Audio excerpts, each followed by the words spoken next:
Hello, I'm Eirini. How are you? I'm good, how are you? Very good, thank you.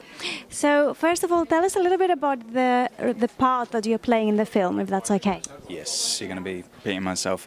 So I play a character called Gideon in the film, and he is this slave owner who works on the plantation where Harriet lives and escapes from, and he has a complicated relationship with her and knows her from childhood, obviously, and just has a lot of mixed, buried, confused feelings about her.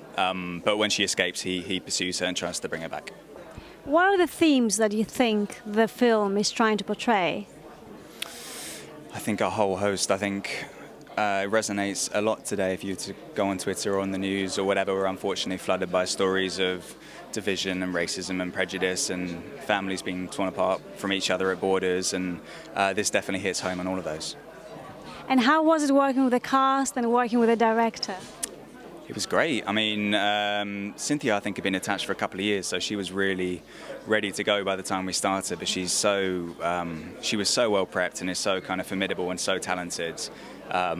She was brilliant to work with. And Casey, the director, similarly knew why she was making it, knew how she wanted to make it, and was just so lovely. Yeah. What advice would you give to other actors that are trying to get parts in big films like the one you're in? What advice would I give?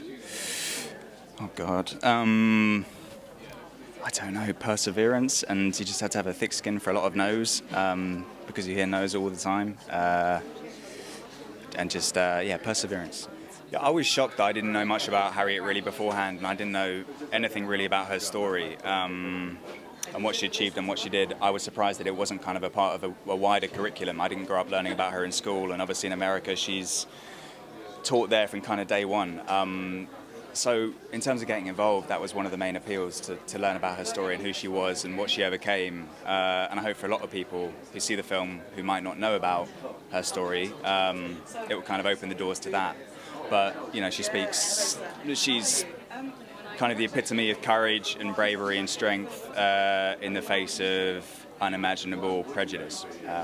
She was an amazing woman.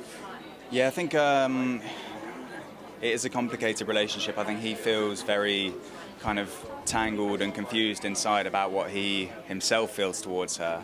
They would have grown up being friends, and at a certain age he would have been told that that isn't acceptable and that's not the way that life happens, and a line would have been drawn, and that must have been incredibly confusing. And it's pretty much impossible to sympathise with who he is and what he did and what he stood for, but I think he deep down, whether it's love or whatever it is he feels for her, I don't think there was a language at the time to kind of even communicate to himself, let alone around him, what that relationship was. So I think he's just a deeply confused young guy.